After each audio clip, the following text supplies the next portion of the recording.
என் அருமை உலகத்தமிழ் மக்களே, தாய்மார்களே, பெரியோர்களே, சிலார்களே, என் அருமைச் சீடர்களே, யோக நண்பர்களே, யோக விரும்பிகளே, உங்கள் அனைவருக்கும் என் இனிய காலை வணக்கம்.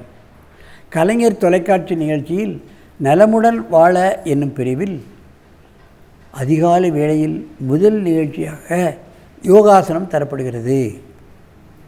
வெகுகாலம் நடக்கிறது. உலக மக்கள் அனைவரும் பார்க்கிறார்கள். மொழி தெரிந்தவர்களும் தெரியாதவர்களும் பார்க்கிறார்கள், பழகுகிறார்கள்.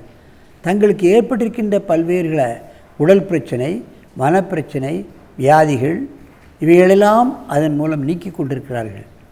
ஆகவே தான் அவர்கள் ஆங்கே யோகாசன ஆசிரியர்களாக மாறி அவர்கள் இப்பொழுது ஒரு பக்கத் தொழிலாக வைத்துக்கொண்டு வீட்டில் உள்ளவர்களுக்கும் நண்பர்களுக்கும் அக்கம் பக்கத்தில் உள்ளவர்களுக்கும் இதை கற்றுக் கொடுத்து அவர்களுக்கு ஏற்பட்டிருக்கின்ற பல்வேறு பிரச்சனைகளை நீக்கிக் கொள்ளும் அளவுக்கு இன்றைக்கு யோகாசன ஆசிரியர்களாக மாறிக்கொண்டிருக்கிறார்கள்.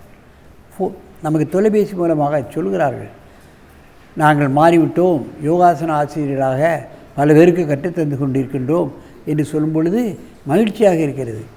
ஏனென்றால் இந்த நிகழ்ச்சி மக்களை அந்த அளவுக்கு தொட்டிருக்கிறது. அந்த நிலையில் இன்றைக்கு நமது அரங்கிற்கு ஏற்கனவே சொல்லியிருக்கிறேன், பரந்தாமன் என்னுடைய நிலையத்தில் ஓட்டுநராக இருப்பவர், பல கலைகளை கற்றவர், வல்லவர், நல்லவர். தனியாக ஒரு பயிற்சியாலையே வைத்து நடத்தி கொண்டிருக்கிறார்கள், மாணவர்களுக்கு கற்றுக் கொடுத்து கொண்டிருக்கின்றார். அவர் இப்போ சிரசாசனத்தில் சில வேரியேஷன், யாரும் இதுவரை செய்ய முடியாத பல வேரியேஷன்ஸ் அதிலே செய்யப் போகிறார்கள். ஆச்சரியப்படத்தக்க வேரியேஷன். இப்பொழுது அதை பார்த்து நீங்களும் அதை பழகி செய்ய வேண்டும் என்று நான் கேட்கிறேன். என் அருமை சீடரே, நீங்கள் பத்மாசனத்தை கலைத்துவிட்டு தலையை இங்கே வைத்து காலை அங்கே போக வேண்டும், இங்கே தலை வைக்க வேண்டும்.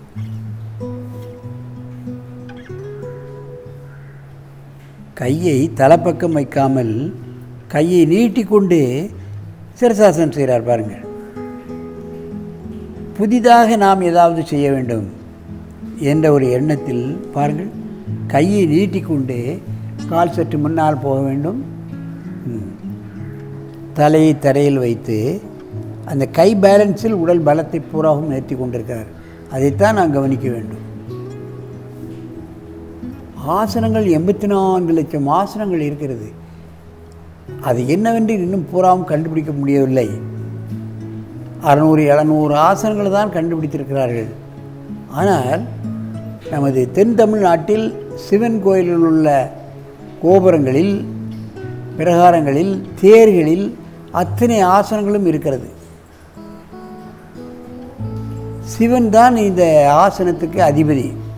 சிவன் பார்வதிக்கு இதை கற்றுக் கொடுத்தார், பார்வதி நாரதருக்கு கற்றுக் கொடுத்தார், நாரதர் முனிவர்களுக்கு கற்றுக் கொடுத்தார் என்று யோக இலக்கியங்கள் கூறுகின்றன. மெதுவாக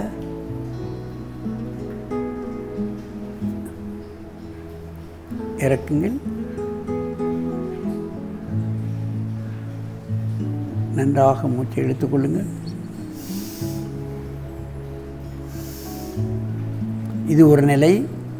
அடுத்த நிலையை பாருங்கள்.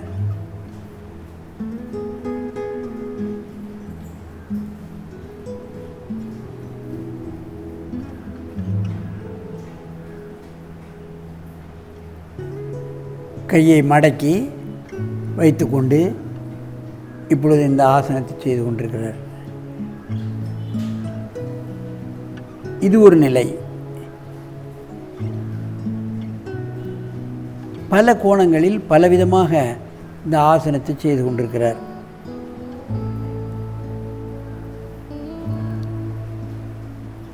மெதுவாக இருக்குங்கள். இனி செய்வது தான் கடினம். பெருவிரலை வைத்துக்கொண்டு அத்தனை பலத்தையும் பெருவிரலுக்கு கொண்டு வந்து இந்த சிரசாசனத்தை செய்ய போகிறார். இதுவரை யாரும் அந்த மாதிரி சிரசாசனத்தை செய்யவில்லை. நீங்கள் பார்க்க வேண்டும். சிரசாசனத்தினுடைய பலத்தை ஏற்கனவே நான் சொல்லியிருக்கின்றேன். கிங் ஆஃப் ஆசனாஸ் என்று நான் சொல்லியிருக்கின்றேன்.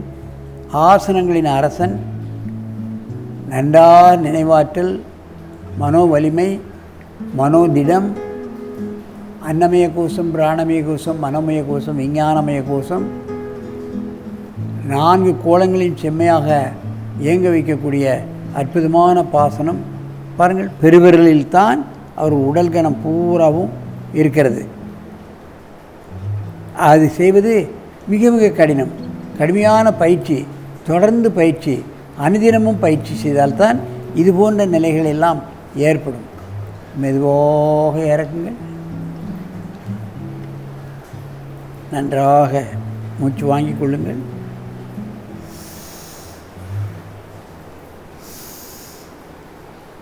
இப்பொழுது திரும்பி பக்கவாட்டில் இந்த ஆசனத்தை செய்யுங்கள்.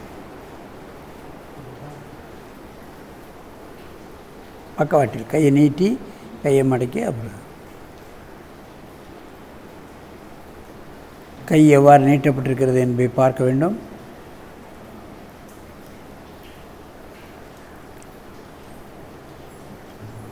ஆசன நிலையில் உடலை விரைப்பாக வைத்து கொள்ளக்கூடாது.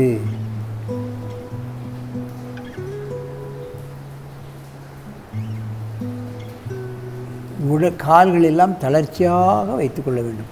அப்பொழுதுதான் கால்பகுதியில் உள்ள இரத்தமானது அப்படியே இறங்கி அன்னமய கோஷத்துக்கு வரும், அப்புறம் பிராணமய கோஷத்துக்கு வரும், அப்புறம் விஞ்ஞானமய கோஷத்துக்கு வரும்.